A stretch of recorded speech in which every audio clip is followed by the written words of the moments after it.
Welcome to Dorking Out. My name is Sonia Mansfield, and that's not a knife. That's a knife. Joining me is my podcasting sister from another mister and the co-host of Dorking Out, Margo D. Hello, my friend. G'day, mate. You got a good... How was that? So good. You are so good at accents. I am not good at accents.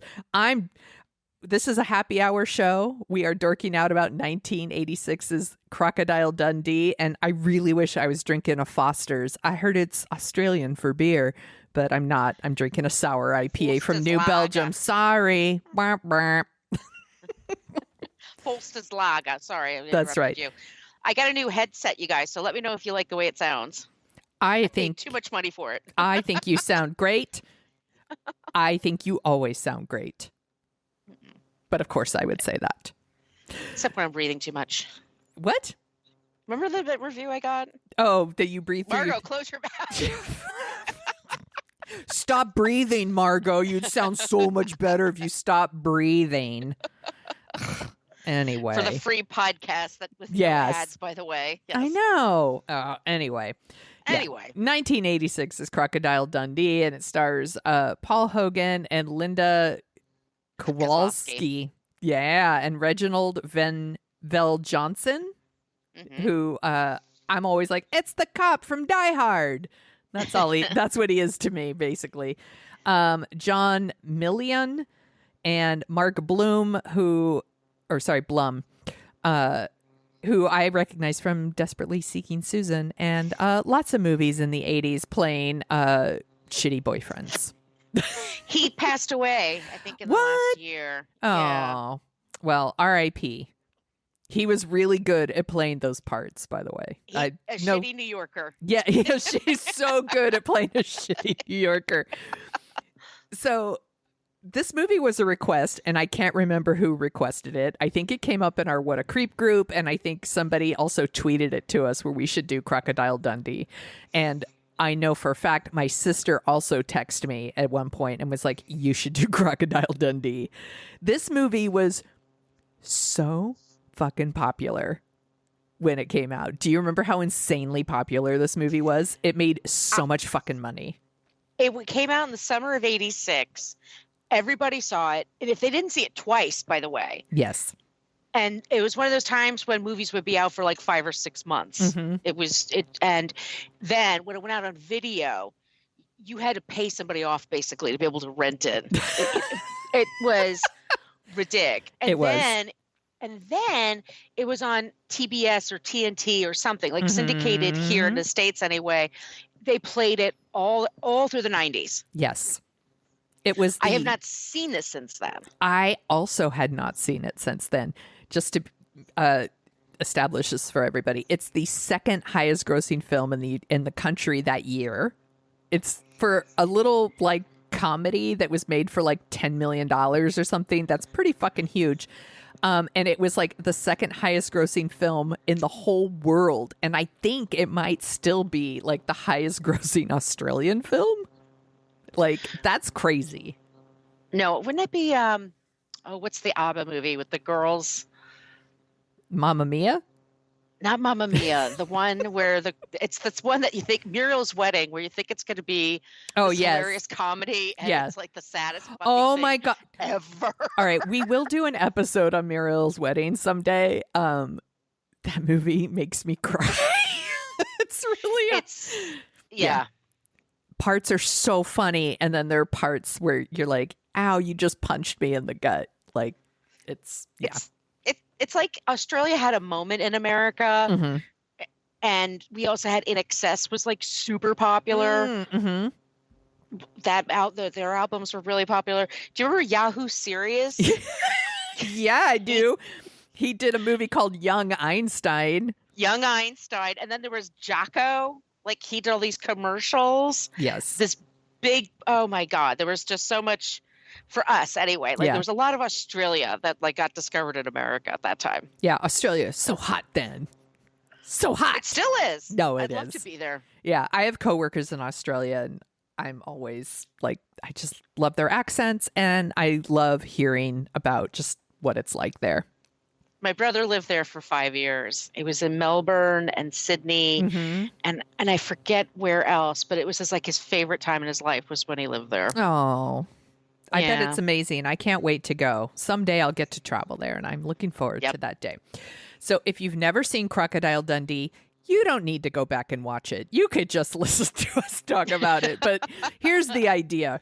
A reporter, a New York reporter, goes to Australia. I think she's there covering some other story. I don't remember what the story is. And she hears about this man who was attacked by a crocodile and lived out in the bush by himself for days.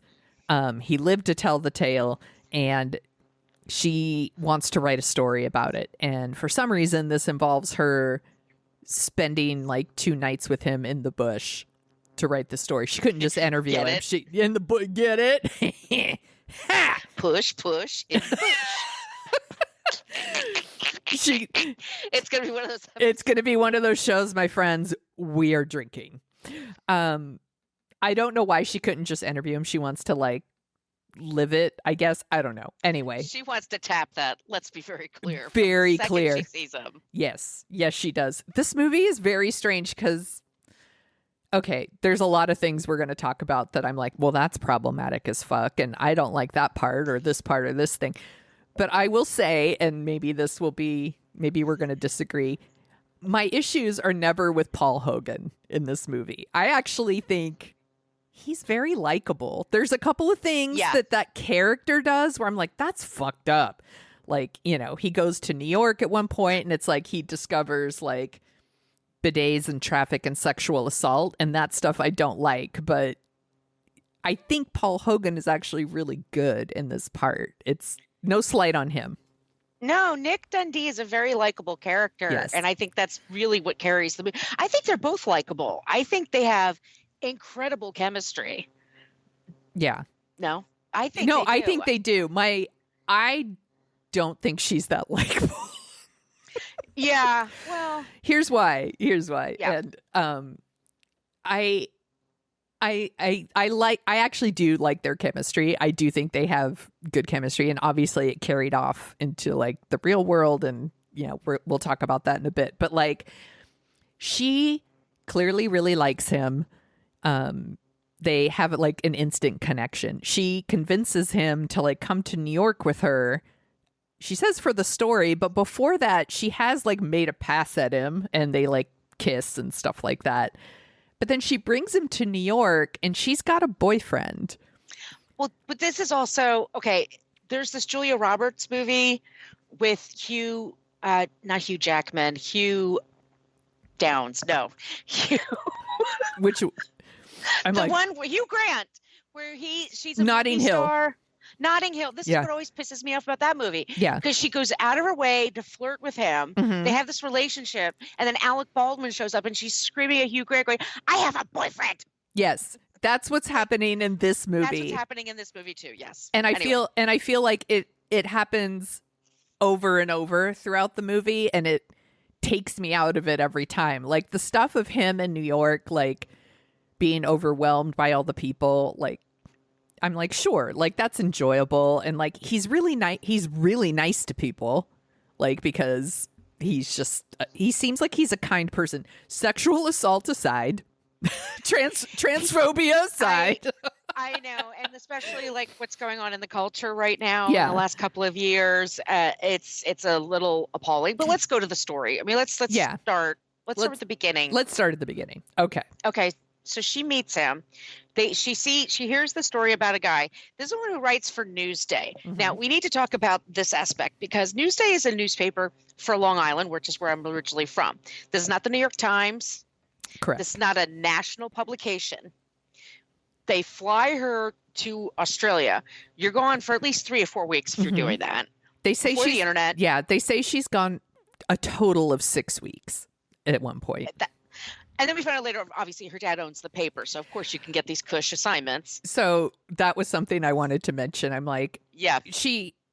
they established that she's a reporter at the beginning of the movie, but it turns out like her dad owns the paper and her boyfriend is an editor. And I'm like, oh, Like we Right. wouldn't want to think that she actually got this job on her merits or that she's good at her job or anything like that. And It's, you know, she's very beautiful. She's slim. She wears great clothes. Like she's very confident. yes. It's like, you know, just the world is her oyster, basically. Yeah. I don't think they needed to make Daddy the editor or the boyfriend. Or, I'm sorry, the dad owned the paper or the boyfriend and editor. They didn't need to do any of that. That could have been a separate thing, and just it would have made her character a little less like a spoiled rich girl. Yes. Yeah. Exactly. Please continue. She meets Nick Dundee. Nick Dundee is a guy who lives in the outback of Australia, and they wear shorts and they wear sleeveless tops, and he's very tan and he's fit and can drink all this beer and not gain weight. And it's because he eats rattlesnakes or something. I was noticing that. I mean, I gotta admit, he's kind of crushable. I mean, I get it. If I were out in Australia, I would get it. Yeah, I'd be Mhm. like, all right, he's funny, he's charming. Yeah, And he could for get some lost in reason- my bush for sure. The line forms to the left, Sonia.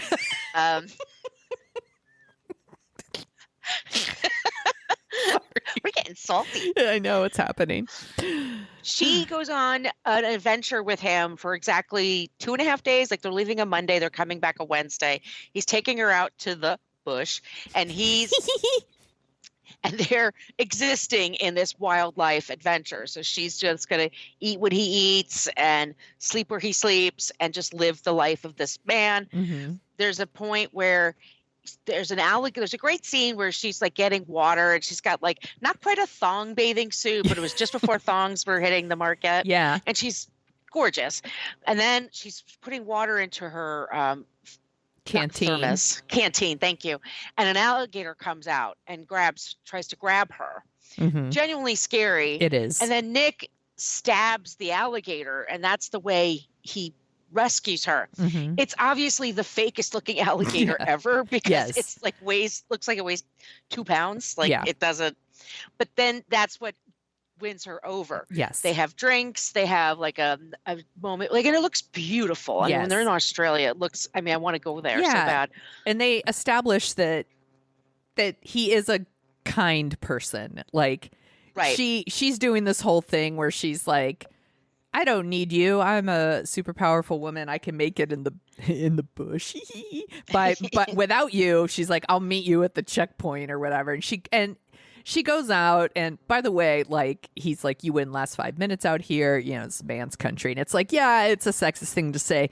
It's probably super true. And he would definitely be right about me. Like, I would like instantly see a bug and be like, get me out of here. Like, you know, whatever.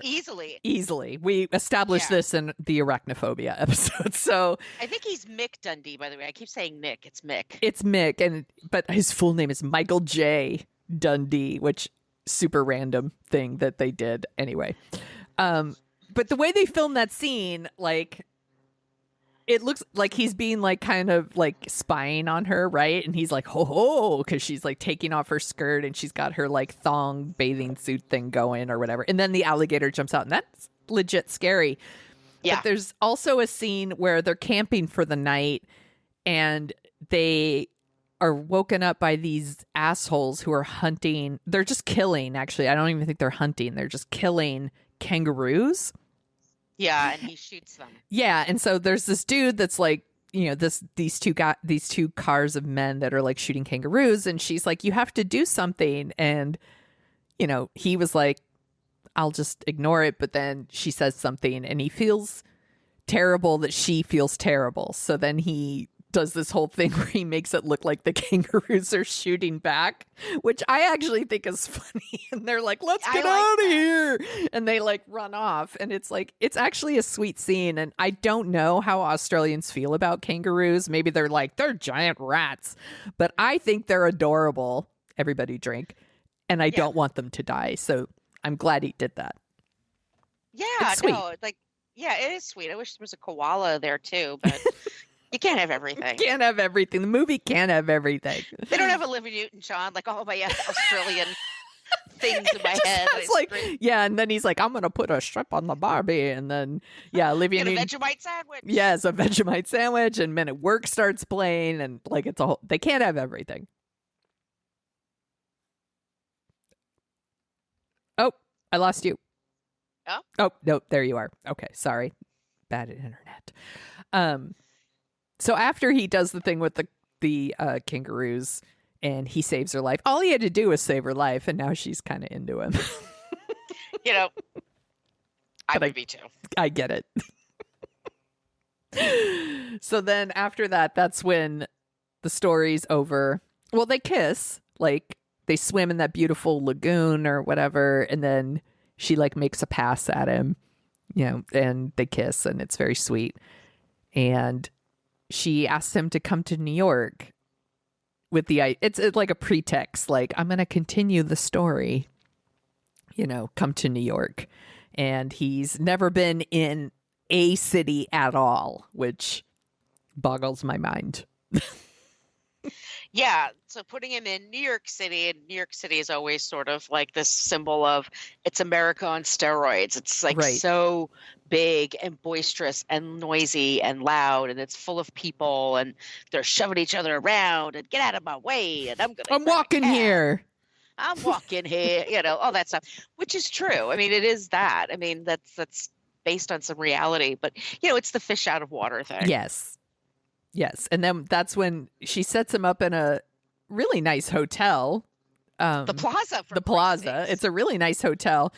And, you know, he's not used to that. And there's a whole thing where he doesn't know what a bidet is. And he's like sticking his feet in it and turning it up really high. And, you know, wacky fun with the bidet. And by the way, I'm like, my dad's not someone who lived in the bush for like his whole life, but even my dad would be like, "What's the fuck is this?" Yeah. My dad would also be like, "Do I stick my boot in there? Is this to wash my feet?" My dad would be the same. Just saying.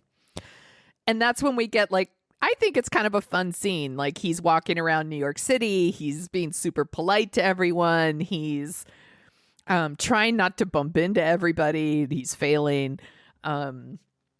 And he like climbs up on a street sign just to like look around, and he meets like a cop who's on his horse, and he gets a ride from the cop. And I don't know. I think it's like kind of a funny little scene. Yeah, it's cute. I like the fact that he's like saying good day to everybody. Yeah.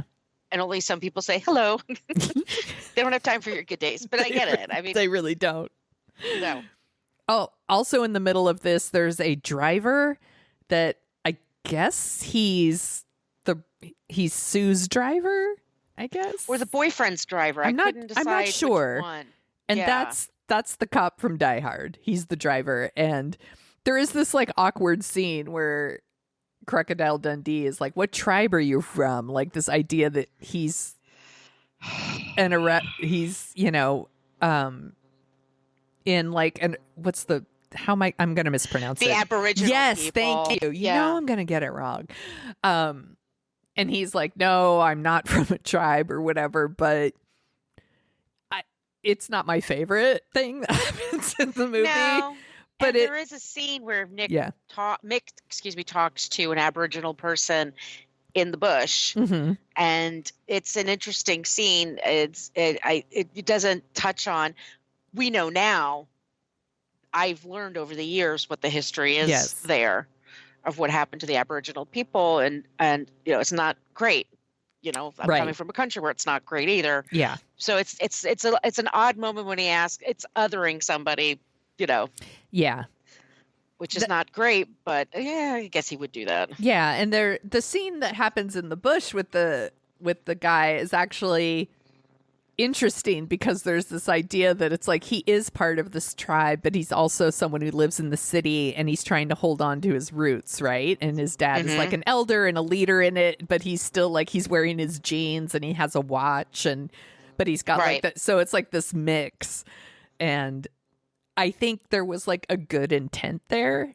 It just you know, I was like, it's just dipping its toe in something that's much bigger than this very slight fish out of water story. So I mean, maybe they're doing the best they can on this subject, but yeah, when he asked him what tribe he's in, I was like, but that's not even the worst. But it's not the worst, and I mean, maybe it's something that really would happen if you really haven't been in a city and been around other people of different ethnicities. So I don't know.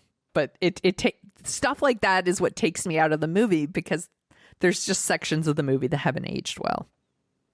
No, we'll get to it. Yeah, we will. he's in the city. He's getting to know about what New York is all about. And this is always like New York in the mid 80s was just very different than it is now. And I grew up in Long Island, so I know this city.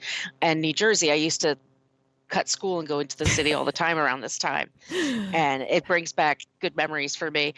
But he goes to a bar in the Village, or in Lower East Side, I think it is. He makes friends with a cab driver. Yeah. And then he goes into a bar, and he's like, that's the place where he hangs out. That's where he's at his happiest. He's having, some solstice with his mates. Yes. And a woman, identifying person, hits on him. And his friends try to warn him about this person. And Mick just grabs them at the crotch. Yes. And then everybody laughs. Yes. And the person, he goes, that's a Sheila, which is a woman. It's a guy dressed up as a Sheila. Look at that. And everyone in the bar is like, oh, and high five. Yeah, and high-fiving him. I'm like, ugh. Yeah, it's not great. No. Not and then great. he leaves. He and his drunk cab driver now are leaving. Yes. And they're in a car. And that's where we meet the two sex workers that are on the street. And they have a pimp. And he thankfully busts out the pimp. He punches him out. And then he comes back from his adventures. And then so Linda, she's got this, what is her name? Is her name Linda in the movie? No, it's Sue. Sue. So Sue, it's like, she's so thirsty for him. Yes. Like she's waiting for him to pounce on her. But at the same time, she's super condescending with him. That was the other thing. I was like, that really gets to me now. Yeah, where I felt like she was making fun of him. Yeah. Oh, and look at this rube. Can't get around New York. They think everything is corny, or everything's so new to them. It's like, you're not that great.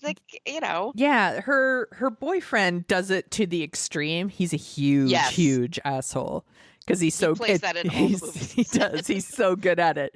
And Sue does it on a lesser scale. She makes fun of him behind his back. She's smirking behind his back, oh, isn't that so quaint? That he behaves this. And I'm like, that's not cool. It's like you brought him to New York just to make fun of him in front of your boyfriend. I was like, she's an asshole. She's an asshole. Yeah. I mean, she's real pretty. She's super pretty.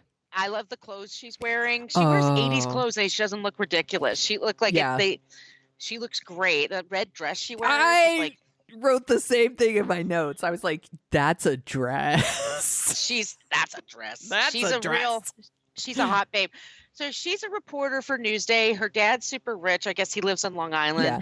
The boy, I mean, there's not much story here. I mean, they just kind of have these moments around New York. He goes to the bar. He does a walkabout. He walks around. She takes him to parties, and it's, the pretentious New Yorkers parties. Yeah, she takes him to an art gallery where he meets another woman who's kind of masculine. And so he instantly grabs her crotch too. Just, to be sure. And I'm like, brr. And who doesn't mind, by the way? Yeah, because then it's it's okay. He's Australian, and she's like, "Oh, I need to go to Australia," and I'm like, I get it, but still, sexual assault. And then we get this the scene that's been parodied a million times, right? He's out walking with Sue, and a guy dressed as Michael Jackson from Thriller shows up and is tries to rob them. And he has a knife, and then we get the that's not a knife, that's a knife, and he whips out this huge knife that he kills crocodiles with and cuts up the guy's Michael Jackson outfit and sends him on his way. And then they make out after that, and I was like, dude, all you have to do is save her life over and over, and she'll totally hook up with you. Oh yeah, it's less than that, I'm sure. Yeah, and then she doesn't have a great sex life with Mark. Let's be clear. Very clear. She is not satisfied with Mark. No. He probably sucks. He probably is a never nude, and he only does missionary position. Really, in the middle of the night, super dark, after a couple of drinks. Yes, for sure. And he like has to take a shower before and after. We're revealing a lot about ourselves in this show, aren't we? I have a lot of theories about that dude. There's a lot that's going on, but then there's a whole thing where she takes him to a party out in Long Island to meet her dad and all of his hoity-toity friends. Once again, super condescending. This is Mick, and he's from Australia, and he is again super nice to everybody. Everyone likes him. He's normal. He's fun. He's down to earth. Yeah, he's really nice to everybody. He is in a super awkward situation where like her and her shitty boyfriend are dicks to him, and he's handling it well. And then there's this like really awkward like shitty boyfriend proposes in front of everybody, and I was like, you shouldn't do that unless you know the answer. Like, don't do that, you know. And she accepts, and I'm like, why would she accept? Because she doesn't want to embarrass him, because she really does want to marry him, because there's this weird... She's selfish. Yeah, because then there's this weird jump from her saying yes to this marriage proposal to her being like, I love Mick, Crocodile Dundee. And I'm like... And he handles it gracefully. He totally does. He's having this nice conversation with these people, and she's always like taking him around, like Mick's gonna meet somebody else, and he seemed like he was having a fine time. Yeah. Look at my new toy. Yes. And so which is dickish, she accepts the proposal. They're all assholes. Yes. Everybody sucks here except for Mick. Yeah. And he's doing wrong things, but it's 1986, and I'm giving him a break because he grew up somewhere. It's another time. Yeah. But they kind of like he's going to go back to Australia. It's like feather light, this story. And so light. And she realizes, oh my God, I love this guy. What am I doing? But there's nothing in between there. No. That's the part I'm missing, because I think the end would have been so much better if there was something in between, I'm going to marry this guy and I'm in love with Mick. We just needed one extra scene, maybe, of her going like, what the fuck am I doing? Like, just something. I don't know. No, we don't get that. What we do get is actually, and I think it is pretty charming, is that she's running, through Central Park, like going to the subway to meet him. And I've been on those subway platforms where it's like incredibly crowded. You can't move. I love that she like shows up at the hotel, and like by the way, he's made friends with everybody, right? So the doorman's like, he just headed for the subway, like he knows what's up. And she's running to the subway, and she takes her shoes off, and she's running in New York City barefoot. And I was like, oh, that's a trigger warning for some people. But like, I really like that scene. I like that she takes her shoes off and is running to get there to beat it, and that the subway and it's all crowded. And I actually think that scene is really funny. I just feel like it's missing. It's just missing a little something that would have made me a little bit more invested in their relationship. Yeah, I see. Like, well, we should say like they're crowded, so she's at the bottom of the stairs and he's in the middle of the platform, and so they have to talk through a group of people back and forth. And I like that part. I do Tell too. him I love him. She loves you. I think that's sweet. It's very like sweet. Yeah, it's like a really tall, like African American guy, and then like the totally typical New York construction worker who's wearing his hard hat in the subway. I probably would too. It's probably a good idea. It's probably a good idea. But I do like it, and I like the way they kind of translate things a little bit as they're passing the messages back and forth. I actually think that scene is funny. Yeah, I think that really, and that's a great place to end the movie, which is what they do. Yes. Because it's on a high note. Like, he climbs over everybody to get to her, and then everyone applauds. And I've been in situations on subways where people do applaud spontaneously for stuff, and it is kind of fun. It's convivial.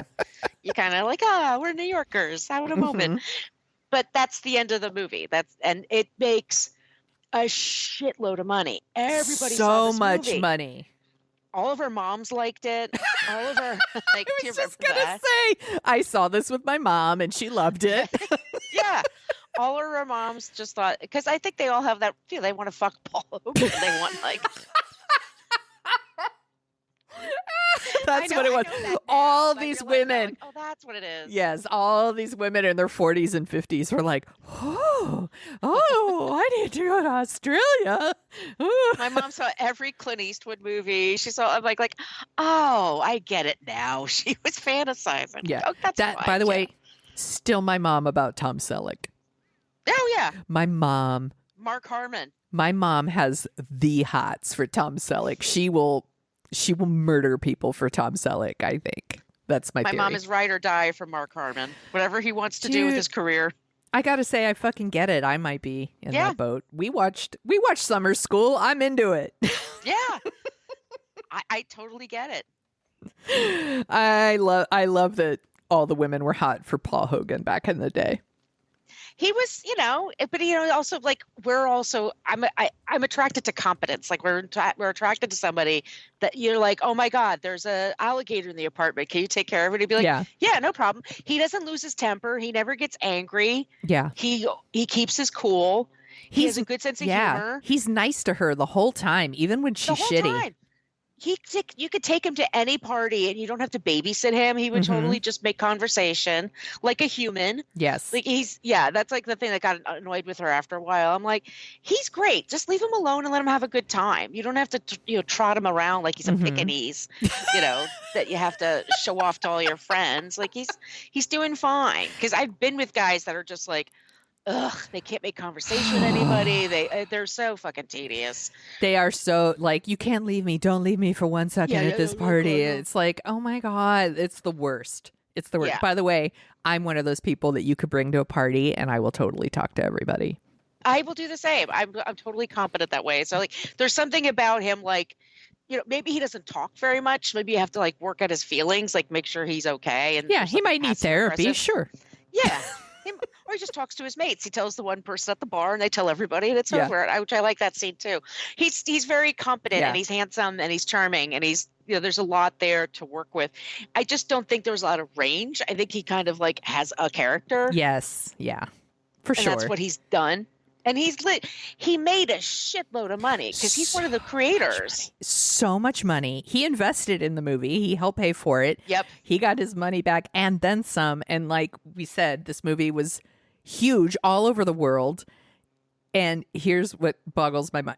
I have two things I want to say. I want to go back to your competency thing, but I'm going to mention this first. It was nominated for Best Original Screenplay, which boggles my mind because the screenplay is not... like, it's the weakest part. It's so good. Like, I'm going to look up here. I'm going to read you some of the other ones. Other movies that were nominated for that were Hannah and Her Sisters, which won. Fuck Woody Allen. My Beautiful Laundrette, Platoon. Never seen it. Platoon, Salvador, both of those written by Oliver Stone, and then Crocodile Dundee. And it's like, one of these things is not like the other. Like, Oliver Stone must have shit a brick when he heard that. Yeah. Also, he didn't win like Woody Allen won, so he was probably like, "Fuck! I was nominated twice, and I still couldn't win." You split the vote. I like Hannah and Her Sisters, though. I have to say, no, it's a good movie. It's a great movie. That one scene where the guy talks about if Jesus were to come back to Earth, he would never stop throwing up. Fact. This to be honest, like that is 100% something that would happen. I wanted to go back to your competency thing, like the idea of my friend Jennifer and I. She's a listener of the show and she listens to What a Creep all the time, and she's very active in our groups. We used to talk a lot about competency porn. So you would watch things like The West Wing. And you're like, why do I love The West Wing so much? And it's competency porn. Like, you like watching people who are really good at their jobs. Yeah. And have empathy for human beings. And I think that there's something to that. Like, there's certain things we like to watch that I feel it's just because they're people who are really good at their jobs and we're into it. And yeah. That's what I think. I'm like, there's maybe a little bit of competency porn with Crocodile Dundee because you'd be very safe with him. He would always protect you. Absolutely, he would fight to the death for you. Fact. Absolutely. But he also has enough emotional intelligence, like, not to fight all the time. He knows, like, how to talk himself out of a situation.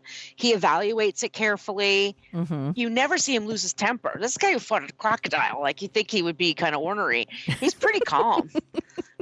I mean, I'm attracted to that because I grew up in a family where people were yelling all the time. So I was, when I'm around somebody who could keep their cool, I'm a little more, which I understand. That's its own problem, for sure. Yes. But there's something about him. He's just very good natured, and he gives people a break. And when he's not grabbing their crotches. All right, I'm like, transphobic behavior aside, I'm like, he's a decent human being. He's very decent, and like I said, he gives people a break. I mean, I think there's a lot here. That's what people attach to that. Yeah, like that's what people are attracted to. And you have the travel porn at the beginning. Yes, with the outback, and I see why it works. Yeah, and I see why it was a hit, especially for the time. Yeah, absolutely. And fish out of water stories. There's like a built-in enjoyment to those kinds of movies. I was just kind of shocked watching it. Like, there's really not a lot that happens here. It's not a lot. There's much more, I feel like, it could happen in New York or her there. But so you've never seen the sequels, have you? I saw the sequel. I saw number 2. I did not watch it before this recording. I don't intend to. I did go back and read the summary just to refresh my memory. Did you do that? No. Okay. Sorry. The second one, like all sequels, right, is like more. And they like dial up this like crime component where like her husband, her first husband, the one she mentions, is like, he's out protesting stuff. He's super passionate about stuff. He is like out somewhere and he's taking photos of this like fucking drug cartel or something, and he like ships the photos to her because she works at the newspaper, and he gets killed, and then the gang comes after her and kidnaps her, and he's got to save her and like all this stuff. And I'm like, ugh. Isn't that Romancing the Stone? It totally is, but I'd just rather watch Romancing the Stone. Which is, we talked about that. It's fantastic. It's a perfect movie. I fucking love Romancing the Stone. Love that it. holds up. So good. Yeah. So I didn't rewatch it for this, but I had seen it because, like everybody in 1986, like I really liked this movie when I saw it. I thought it was super enjoyable. It's super enjoyable. I thought it was super funny. So I'm sure I ran out and I saw the sequel with my mom. And, and I was probably like, that was fun, but I never watched it again. And then they had another one. Yes. Which takes place many years later. And I don't know if it's because so we should say this, Linda Kozlowski and Paul Hogan had a romance. He was married to someone for a very long time. Well, then they got divorced and they got back together. Yes. And then he and Linda fell in love. Yes. And then he had this divorce, and it was like one of the most expensive divorces in Australia history. This movie made $300 million. She in probably 1986. Got so much money That's like from $1 billion him today. Yeah, I mean it's stupid rich money. So I hope she did, because her husband left her, and she was with him for 30 years, and she was there for the hard time. So I'm glad she got her cash. But I'm sure Paul and Linda are like, we'll just keep making movies together. People love us. We're going to be.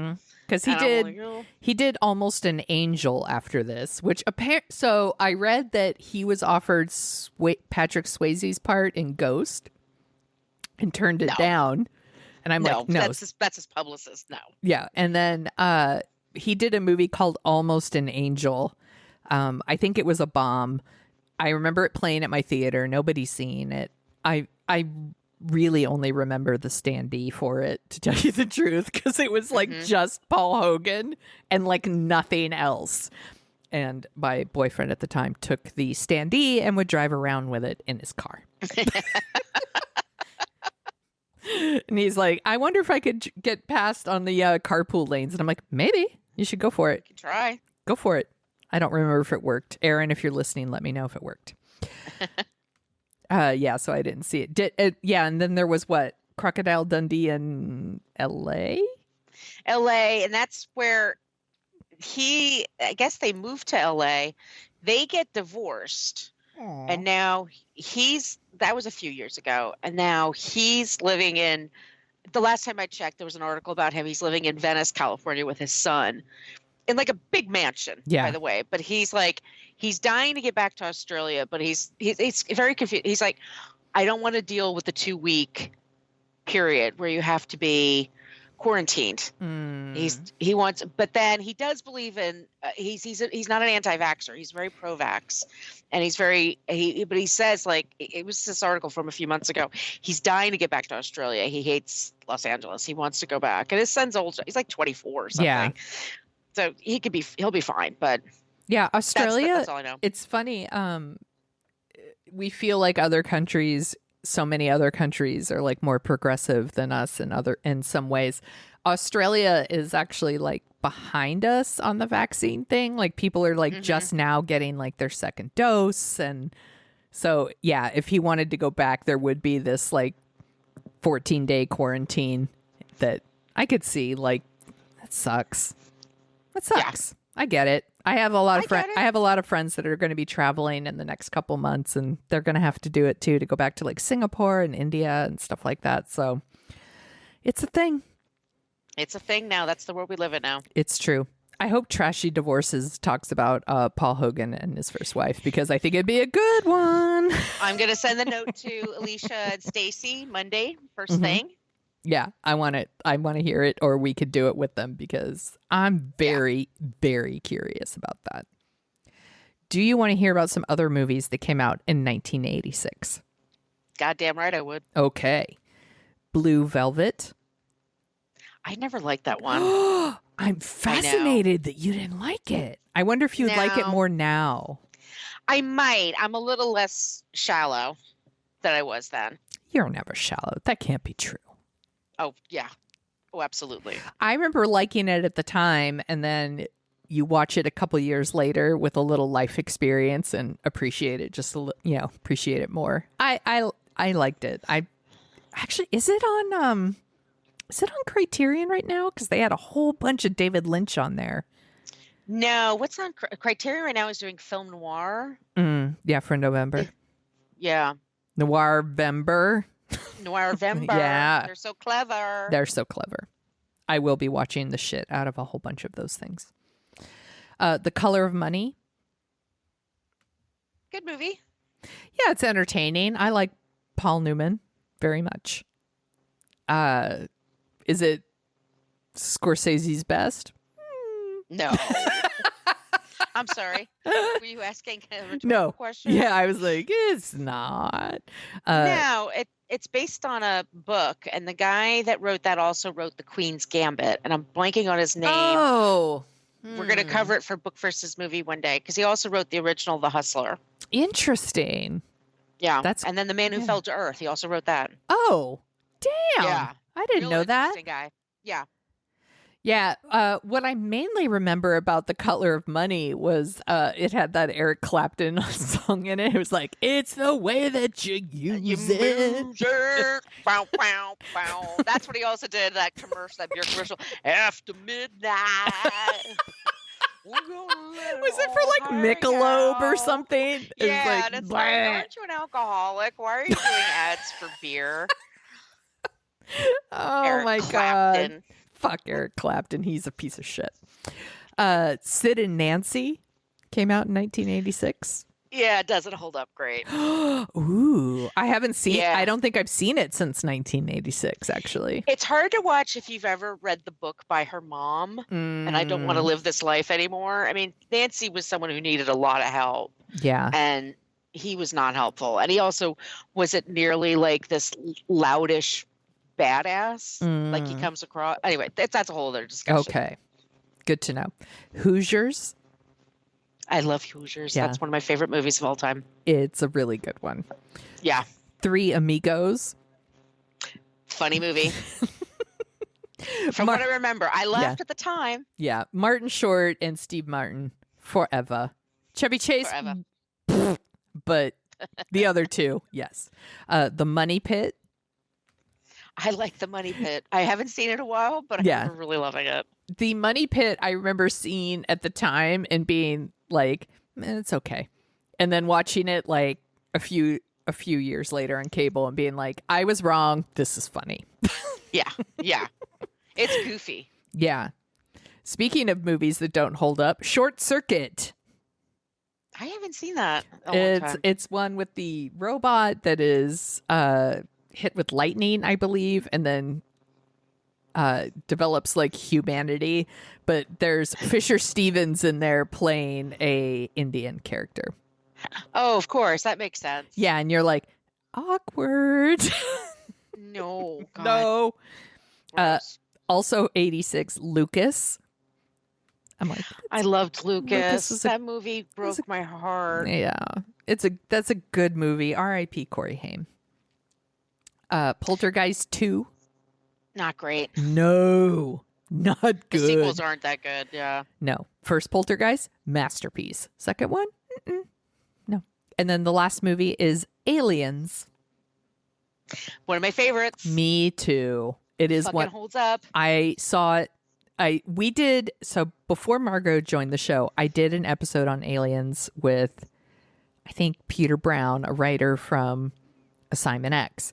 We should redo it with me and you, but yeah, Aliens is one of my all-time favorite movies, and I've seen it in the theater more times than I could probably count because it played at our Dollar House theater for months. And I just went every weekend to that Dollar House and I saw whatever was playing. Like I rode my bike to the theater and saw whatever was playing, and Aliens played for like 3 months straight with some other movie. And so I saw Aliens so many times and I just fucking love it still. I love it. Do you want to hear about some of the top songs of I 1986? Do. Okay, I'm just going to pick a few. Yeah. Starting with number 33 for the year, These Dreams by Heart. That was a big song. I know that like people, I feel like sometimes people shit on like this 80s Heart. Yes, 80s Heart, where they're like, that's no Barracuda or whatever. And I'm like, I really like this Heart. I like both. And I like These Dreams. I was into it. Billy Ocean, When the Going Gets Tough, the tough get going. I love that song. I loved it. I Can't Wait by New Shoes. Great song. That song is fucking dope. Yeah. Let's see. Higher Love, Steve Winwood. I still love that song too. Love it. West End Girls, Pet Shop Boys. Oh my God, this is a good one too. This is a really good list. Yeah. Addicted to Love, Robert Palmer. That song fucking holds up. It totally does. That's a really good one too. Eddie Murphy, Party All the Time. I know people want to shit on it, but that's a good one too. And I'm going to finish it with Patti LaBelle and Michael McDonald, On My Own. Oh my God, I'm like, I should listen to that song. I'm like, I'm fucking living it now. I should listen to it. I bet you Adam loves it. Adam Risky. I bet you that's his jam. You know, Adam has like a whole story about that song somewhere. Yeah. Like, yeah, exactly. I love that song too. Do you have anything else you're dorking out about? Yeah, I wanted to talk about Karina Longworth has a show called You Must Remember This. It's a podcast. Yes. It's about Hollywood history and Hollywood stories. And she's doing a whole series about Sammy Davis Jr. and Dean Martin. Oh. And I find Sammy Davis Jr. fascinating, like so talented, and the bullshit that man had to put up with in his life over and over again. Yes. It's so good. And there's just 2 episodes out now. Normally she does about 8 to 10, let's say, per season. But that's something that I'm working out about. And also, yes, Casey Kasem's America's Top 40 on Siriusxm. Oh my gosh. Yes. 70s on 7. Yes. Every Saturday it's on noon, or you could just like get the app on your phone and you could just play it. And it's so interesting to hear like 1978. What was like the number 40? So it's like people you've never heard of. Because it's, not just what was top 5. Yeah, the top 5 you'll hear for the rest of your freaking life. Yes. I'm really interested in the stuff that's like 30 to 40 Yes. range. And like, you know, and it's the one-hit wonders. There's one where it was like Somewhere Over the Rainbow, but it was done by Miko, which is like the Star Wars thing. So it's like the Cantina music, but they did it to Somewhere Over the Rainbow. It was bizarre. Oh but I my was God. loving it. I absolutely loved it. So that's like my thing on the weekends now. Like when I'm cleaning the apartment or whatever, that's what I put on. That is a really good one. Do they keep the like long distance dedications and Absolutely. stuff? And his Yes. questions and I know somebody who does he has a podcast. He's pretty famous-ish. He does a podcast about Billboard Top 40 and he'll talk your fucking ear off about lists. I'm not into that so much. He's like, well, who had the #1 country hits for 8 weeks in a row in 1974? Like, who gives a fuck? Like, it doesn't. Right. But some people do. Yeah, some people care. Some people care. I like the dedications because sometimes they are really heartwarming. Yeah. You know, it's a time when people didn't have email. Like, you know, there was one where there's a guy and his girlfriend was in Germany and it was just when the wall was coming down. And he was going to meet her there. And it could have been all bullshit. But anyway, this is on the 80s channel. They do that on there too. But anyway, like it was like I do like those ones. I think they're usually really sweet. I like them too. That's a really good call out because sometimes I'm driving around and I listen to like 70s or even I think do they do it on the no, they only do it on the 70s because the 80s ones are MTV BJs and they're playing. Yes. Yeah. Yes, there's that. And then there is, what was the one on, there's also a channel now that's new and it's 60s, 70s. So it's a 60s song and then a 70s song. And depending on the mood I'm in, sometimes I'm like, cause I get overwhelmed by modern music sometimes. Yeah. You just hear it everywhere you go. So sometimes I just want something a little more unusual. Yeah, I hear you. I love Siriusxm. I have the app on my phone and it came with my car when I just bought a new car this year and it came with the car and I was like, I don't need that. I listen to stuff on my phone and then I got so addicted to it that I was like, fuck, now I have to pay to keep it. Oh, because I like it. It's great. They also have 12 new Christmas channels for Christmas music. I know. So that's Siriusxm. There's your free plug. There you go. If any of y'all follow me on TikTok or Instagram, you probably saw I was like November 2nd. I was like, trees up.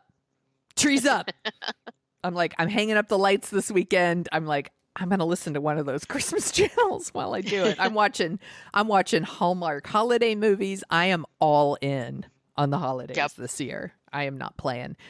I was telling you before we started recording that there's a new season of Taste the Nation on Hulu, and it is hosted by Padma Lashki. Thank you.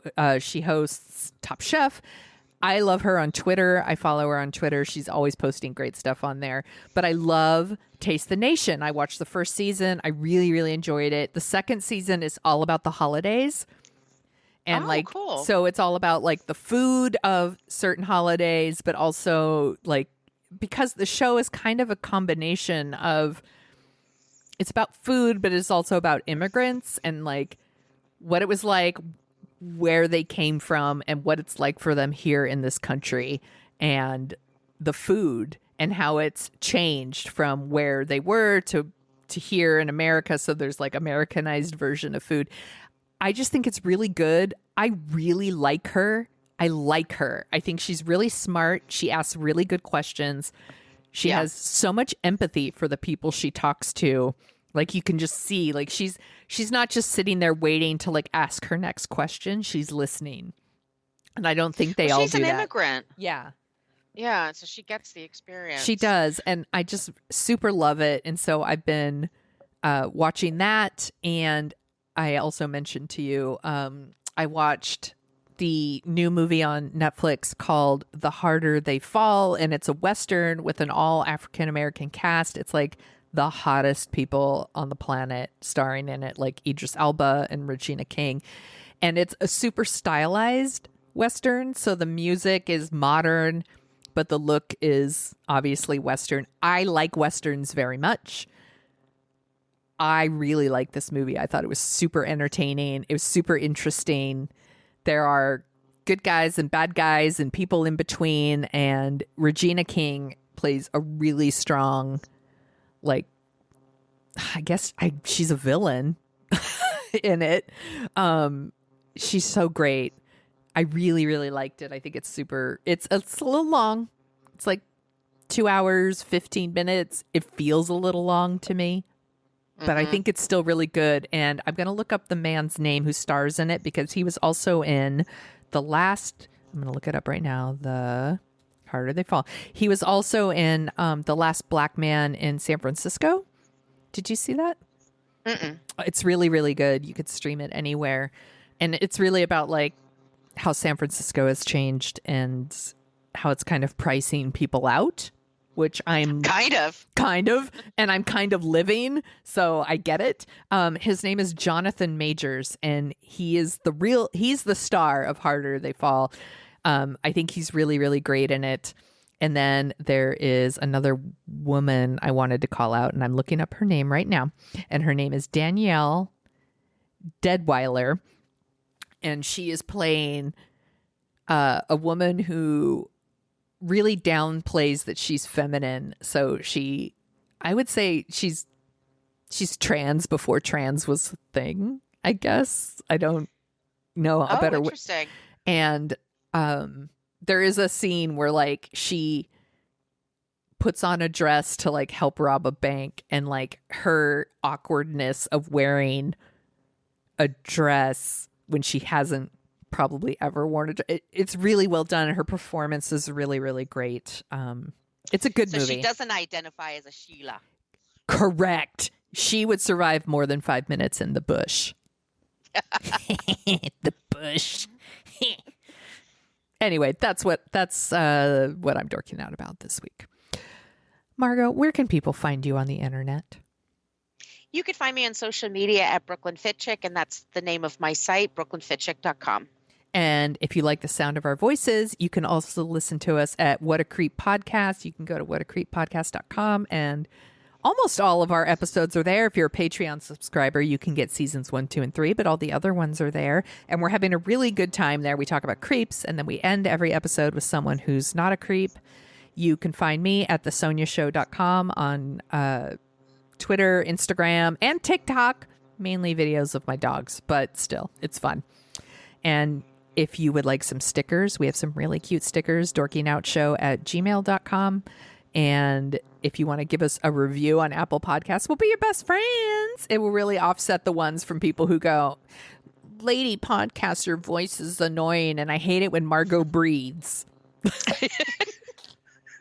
I'm very sorry if my breathing bothers I am so sorry that I have to breathe oxygen in and out of my body in order to speak on a podcast. This free podcast that you enjoy. Anyway, what a jerk. It would be, what else? This was super fun. Thank you, whoever told us to do Crocodile Dundee. I went all over. Send us your suggestions. Yeah. Yes, we got an email this week from someone with some requests. We love requests. It makes our job so much easier. Not that we'll do it, but yeah, sometimes people request stuff where we're like, we're never gonna do Legends of the Fall. It's, yeah. Sorry. There's also, it has to be streaming. It has to be something we can all get. Yes. There's different criteria, so definitely check first to make sure it's streaming. Yes, that's the thing. And like multiple people have asked for Pump Up the Volume, and it's like, we totally want to do Pump Up the Volume, but it is not streaming.